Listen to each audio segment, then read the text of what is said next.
Hello, this is my evaluation for the film High Roads, and I'm being interviewed by Joel Walters. Hello, Caleb. So yeah, I've watched your film. There's a few things I liked about it. One of them was the shot of your character defending himself, where he says he wants to leave the drug trade. Obviously, there's a few of them, but I really like this the setup, as in how where he's positioned against the wall and the way the shots are composed. And I like how, I think you said you didn't like this, but the way the wall's quite brown. I think it's wooden, and he's in a burgundy sort of top. I think it really contrasts well, maybe juxtapose. I don't know, but it looks nice. Can I ask why you don't like it? Well, I personally feel as if the colours clash together too much. I think he looks like he's blending into the wall. But we initially positioned him like that so he would appear vulnerable, like he's being sort of boxed in by the wall and his friend. But we didn't realise he was going to be wearing that jumper at the time, and Well, that led to him. You said it makes him look vulnerable, Yeah. but you also said at the start you didn't like it because you think he kind of fades into the wall. Yeah. But doesn't that kind of work in the sense that it shows that he's like a product of his surroundings, I believe it could work that way. and shows that he's kind of breaking free, but slightly, seems though he's not bright, he's not wearing the same colour, but he's sort of distancing himself from it. So going to the very start of the film, you have a quote in shot. Was that on purpose? It was not, but I liked it, so I made it work. Because I noticed you've also put it at the end of your film in the credits. I have. What purpose do you think it uses? Or Well, I actually don't think it has much of a purpose, but I liked it on the door, and I thought I could attempt to make it relevant. But looking back now, it isn't relevant to the story of the film at all. do you not think it is? I don't. Doesn't it talk about breaking rules, breaking free? I believe the quote is, "Learn the rules like a pro so you can break them like an artist," by Pablo Picasso. I think it could work in the sense of your story about this guy trying to leave the drug trade. What about your actors? Why did you choose them particular actors? Well, I would have actually liked to have had older actors for this film. Maybe people in their late teens, early 20s, maybe mid-20s. But I couldn't get any.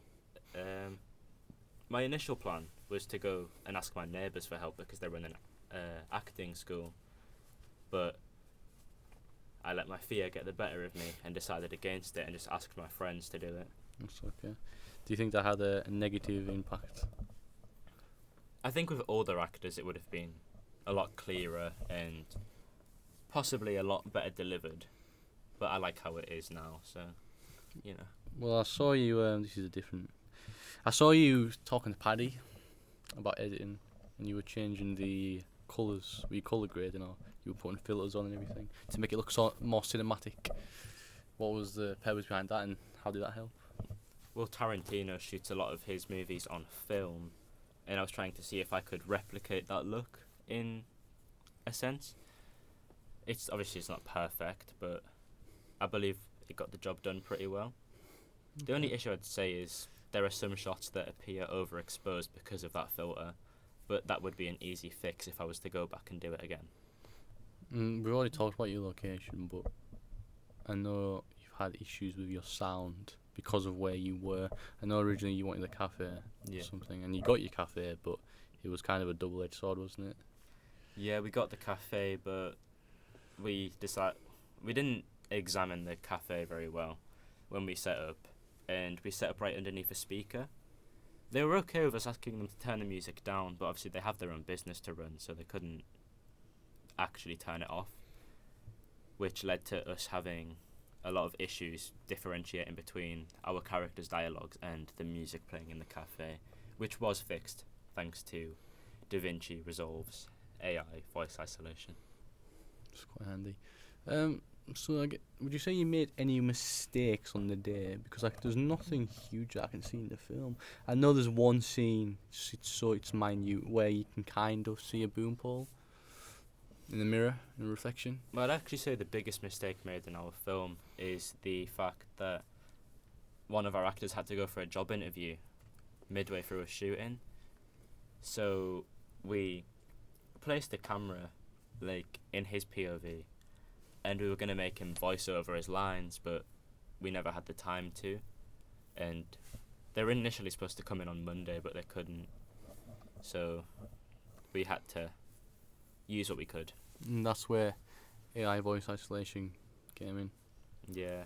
It also, but our film also looks a bit jumpy. So next time I try keep the camera in one spot for more than just one scene, one shot even. Where do you think the jumpiness came from? Was it like cutting back or cutting forward, but slightly different angles? Or?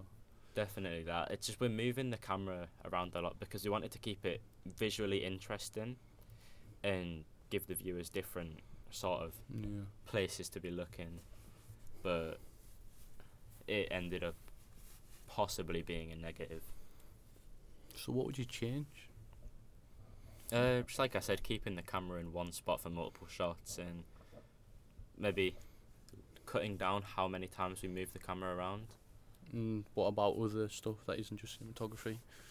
Well, in terms of actors, next time, if I want to use older actors, I'll just have to try break free of the limitations of my fear and actually ask actors to help. Okay. Is that it? Seems like you know what you feel. Anything else you want to talk about? I don't know. I got along pretty well with my producer Jake Barnes and my cameraman director of photography Sam Evans. Those two were a massive help in making this film. What your role? I was a director myself. And do you think you did good as a director, or I'd like to believe I did. what would you change about only your actions? What would you have changed?